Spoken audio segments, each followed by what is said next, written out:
ચોકસાઈ જોઈને આપણને બહુ આનંદ થયો કે આટલી સેવા આ ભાઈ આપે છે. ધ્રુવભાઈની મહેનત રંગ લાવી રહી છે. ગાય માતાની પધરામણી આપણી ગૌશાળામાં અને બીજી 10 આવે છે. દરેક ગૌ માતાની સેવામાં જોડાઈ અને ધુવિલભાઈને આવી સેવામાં મદદરૂપ થઈએ. જય ગૌ માતા, જય ગોપાલ. જય શ્રી કૃષ્ણ, જય શ્રી રામ. મિત્રો, આપણે આવી ગયા છે આપણી નવી ગૌશાળા. ગૌશાળાનું નામ રાખવાનું જે બાકી છે, પણ ખૂબ મહેનત કરી છે. ગૌશાળા બનાવી છે. આ ગેટ છે, અહીંયા બોર્ડ મારવાનું બાકી છે. અને આ તમે જોઈ રહ્યા છો, અહીં ભજન કીર્તનનો અને મેડિટેશન્સનો આપણે એક રૂમ બનાવેલો છે. ચાલો તમને બતાવું કે આપણી ગૌશાળા અત્યારે કેવી બની રહી છે. પહેલાં તો ફ્રન્ટમાં તમને મળવાનું છે. એકદમ લીમડાની છત્ર છાયા, 2 વીઘાનું ખેતર છે કે જેમાં તમે માટી નથી, આ બધું છે ગાયનું છાણ, કે જેની અંદર હવે ખેતી થશે અને ઓર્ગેનિક ઉત્પાદન પણ થશે. હવે આપણે ગૌશાળાનું ફ્રન્ટ મેઇન ડોર છે. બધા જ પ્રભુજીને આપણે મળાવીએ. આજે આપણે મળીએ છીએ જયેશભાઈને. જોરદાર કામ થઈ રહેલું છે. નિસ્વાર્થ ભાવે ગાયોની સેવા થઈ રહેલી છે. ધ્રુવભાઈની મહેનત રંગ લાવી રહેલી છે. આગળ પણ જોરદાર કામ થશે જ. હવે અહીંયા જુઓ, હર રવિવાર અમે લોકો પ્રસાદ બનાવીએ છીએ અને લોકોને ખવડાવીએ છીએ. તો આજે પ્રભુજીઓની મહેનત જોઈએ. ગાય માતાની સેવા કરતા રહો, બીજું કંઈ નહીં. આવતા રહો અહીંયા આગળ ગૌશાળાની અંદર. અને આવો વૈષ્ણવના હાથનો પ્રસાદ હોય એટલે વાત આખી અલગ છે. એટલા બધા સેવામાં મશગુલ છે કે આજે કંઈ બોલવાના શબ્દો નથી, પણ એક જ ભાવ છે કે સેવા. પાછળ તમે જોઈ રહ્યા છો કે લેફ્ટ સાઈડ 2 રૂમ છે, રાઈટ સાઈડ 3 રૂમ છે.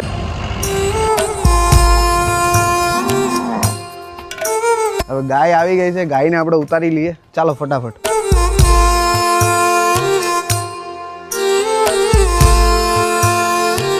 જય ગાય માતા. ગાય માતાની પધરામણી આપણી ગૌશાળામાં ટોટલ 65 જેટલી ગાયો થઈ ગઈ છે.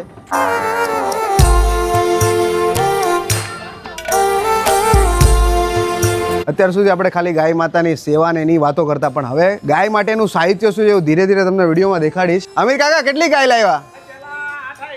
હા, 8 આવી, 10 આવી અને અત્યારે 10 આવી, એટલે 28 થઈ.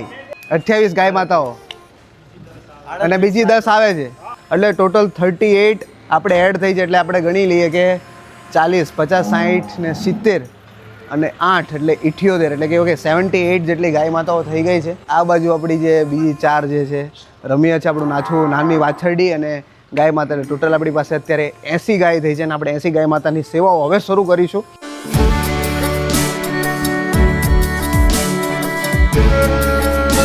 બ્રિજેશભાઈ છે. બ્રિજેશભાઈએ આપણી ગૌશાળાની વેબસાઇટ ડિઝાઇન કરી છે. બહુ સુંદર વેબસાઇટ ડિઝાઇન કરી છે. 1-2 વખત સેવા માટે આવેલો છું, તો આપણું જોયું મેં બધી વસ્તુ, અને એના તરફથી મને એવું લાગ્યું કે નહીં, થોડુંક ડિજિટલાઇઝનો જમાનો છે અત્યારે, તો ડિજિટલાઇઝ કરી તો આપણા માટે એક ગૌશાળા તરફથી અથવા તો ગાયોની જે સેવામાં એક સ્ટેપ આપણે આગળ લઈ શકીએ. અહીંયા તમે જોઈ રહ્યા છો કે બધા જ માતાજીઓ આજે સેવા કરી રહ્યા છે.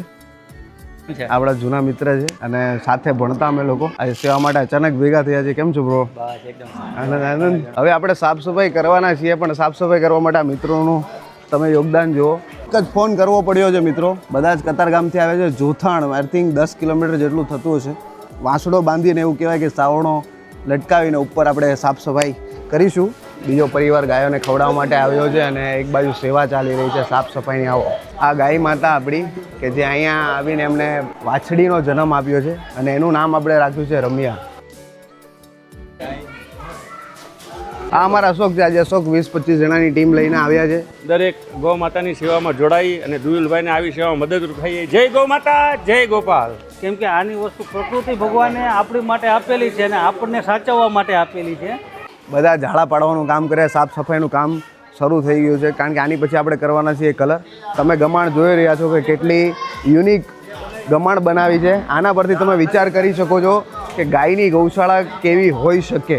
ખાલી 1 મહિનો, વધારેમાં વધારે 1 મહિનો તમને આ ગૌશાળાનું એક મસ્ત મોડ્યુલ બતાવીશ કે આ ગૌશાળા કઈ રીતના રન કરે છે.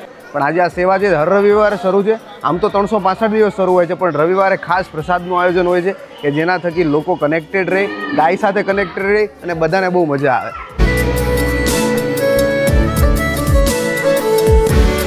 દીક્ષિતભાઈ આજે આવ્યા છે. એમ તો આગળ પણ ઘણી વાર આવી ગયા છે, પણ કે નાના નાના બાળકોને લઈને આવ્યા છે ગૌશાળામાં કે ગાયોને ખવડાવવા માટે. તમે જોઈ શકો છો નાના નાના બાળકો કનેક્ટેડ રહી, ગાય સાથે કનેક્ટેડ રહી, આપણી ભારતીય સંસ્કૃતિ સાથે કનેક્ટેડ. બહુ સરસ, બહુ સરસ, બહુ સરસ મેન્ટેન કર્યું છે અને ચોકસાઈ જોઈને આપણને બહુ આનંદ થયો કે આટલી સેવા આ ભાઈ આપે છે. હવે તો નિમિત્ત છે, ટીમ આખી છે. અમે તો બધું વિડીયો માધ્યમથી કરતા હોય, પણ આજે અમારે જે કાંઈ બી છીએ અમે લોકો એ અમારી ટીમને લીધે છીએ, આજે સેવકોને લીધે છીએ. મોટા મોટું પુણ્ય આ કહેવાય, એથી મોટું એક પુણ્ય જ નથી.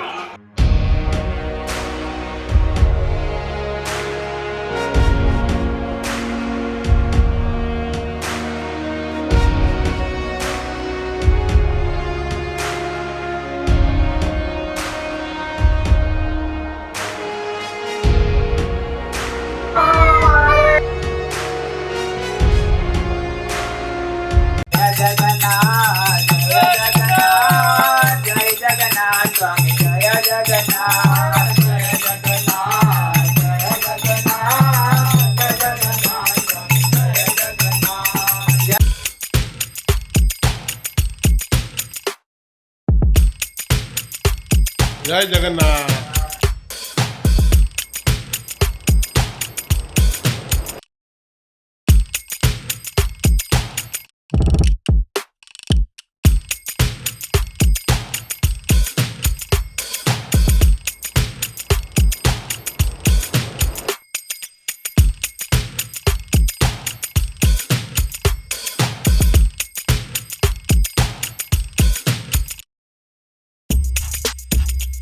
અમારા જગમલભાઈ છે ટોટલી બધી જ ગાયોની સાર સંભાળ રાખે છે 24 કલાક માટેનો પરિવાર, એમના દાદા, એમના બાળકો અહીંયા રહી છે. જગમલભાઈનો આપણે આભાર માનીએ છીએ. જગમલભાઈ, ભલે તમે અહીંયા કામ કરો છો, પૈસા લો છો, પણ આ એક સેવાનું કામ છે.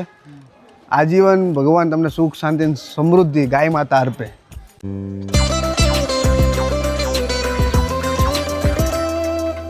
આજે પ્રસાદમાં છે મિક્સ પંજાબી વેજ સબ્જી છે, સાથે દાળ છે, ભાત છે, રોટલી છે ને છાશ છે. એટલા પણ ભાવિ ભક્તો આવ્યા છે, જેટલા પણ ગૌસેવકો આવ્યા છે, એમને પ્રસાદ ખવડાવશું.